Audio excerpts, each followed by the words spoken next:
Hey babies, welcome to my channel, Donna P Howard.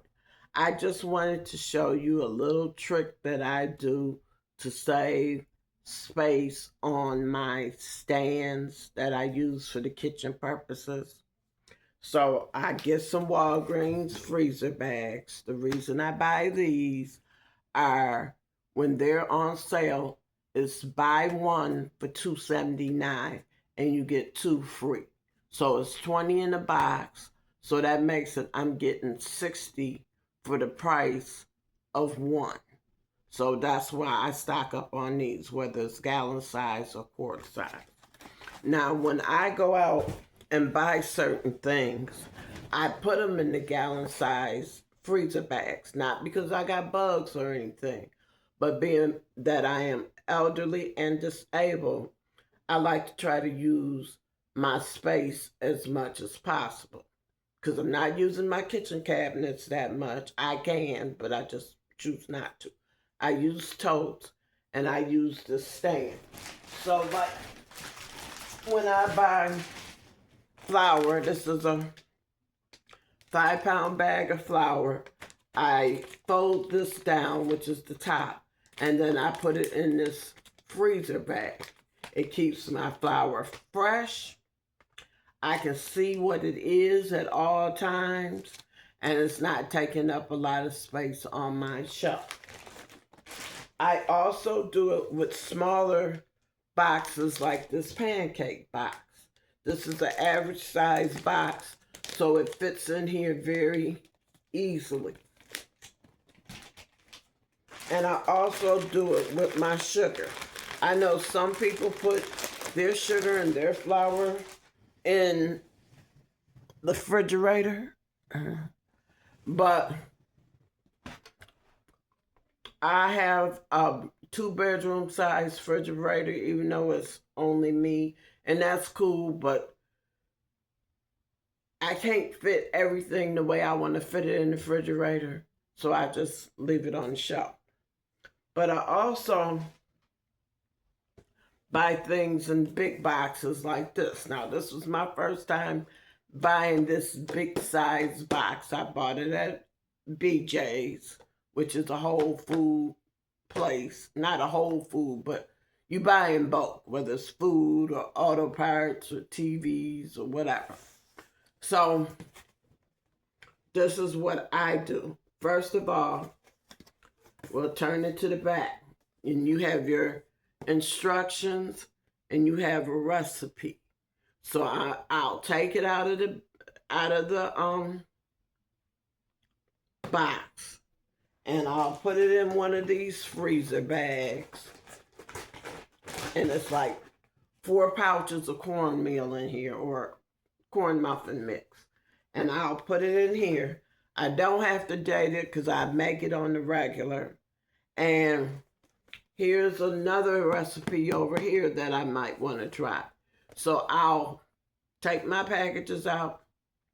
I will cut the recipe off, like from here to here, and I'll stick it on the outside of the bag. Not on the outside of the bag, but inside the bag, because I have the pouches in it.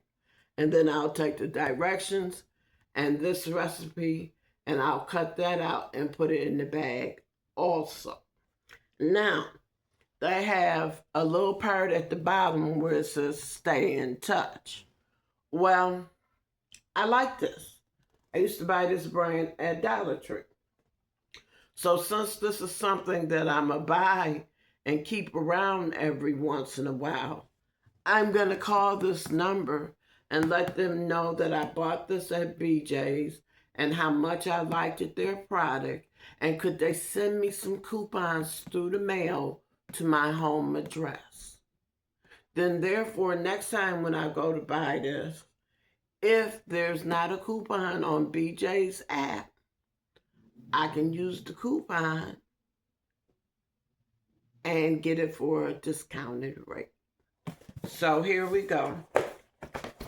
Here's what the pouches look like on the inside of the bag. And I've been using this for a while. So everything I need is inside these 2 bags. Oh wow, I got 3 bags in there. I must have used a different box before. But it's cool, it's cool, it's cool. Because I know I made it a couple times. So now, this is what my bag looks like. And I'm definitely going to open up the bottom. I like, when I'm opening up boxes, I like to find where the flap is, where it's lapping. Let me see if you can see it. Where it's lapping at in the box, it's lapping right here. Because that's where it's easiest for me to open it at, because that's where it lapped at, you know. So I just follow my finger down there, and then I rip this off.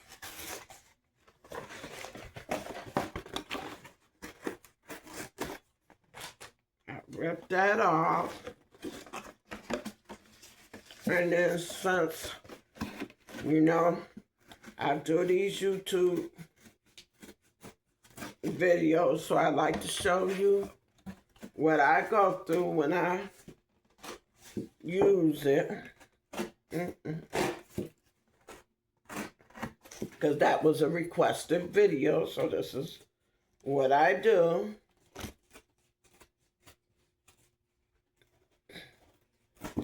And I put this in my empties bag.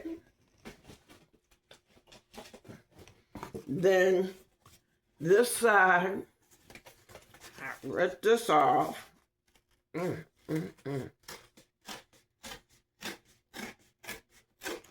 I realize that everybody probably doesn't do this, and they probably would rather have the box. And if you have the room for it, by all means, keep the box. But it's not that I don't have the room for it. I choose to get rid of boxes.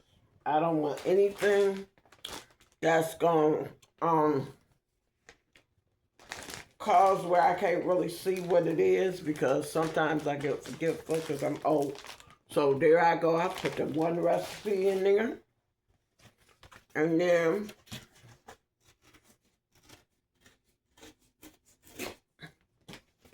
I take this other. I take my baking times, because your stove can be different. I have an electric stove now because it came with the apartment. I'm used to dealing with gas stoves, but hey, you gotta do what you gotta do. So I like things more trimmed, and you can go on their website and get recipes, but I don't need to, So here's another recipe. I stick this in my bag.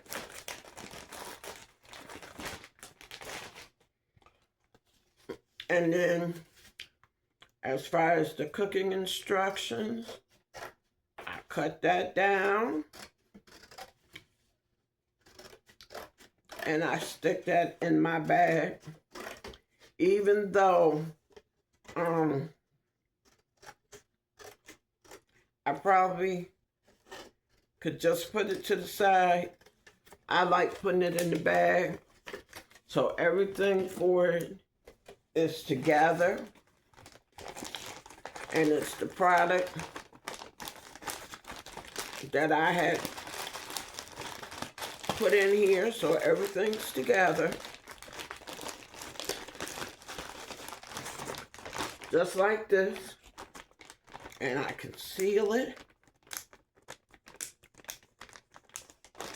Or better yet,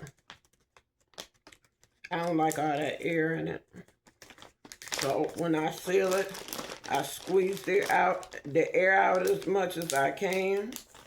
I roll the top down, and then I can put it on my shelf, and I know what it is. I know this is cornbread muffin mix. Here's some recipes and cooking directions, and it's sitting on my shelf. And then I'm quicker to use it this way than to always be looking at somebody's boxes. So this is what I do to keep a lot of things fresh and to keep a lot of things on my shelf where I can pack more stuff because I don't have the boxes in the way. So I hope this idea inspires you to utilize all your shelf space in your cabinets or on a stand or whatever, however you do it. And if this is something that you do, please share your opinions. Positive and negative opinions are always welcome. Please subscribe, hit that notification bell so you'll always know when I'm uploading. Share my videos with your family and friends, and leave me a comment. I love interacting with you.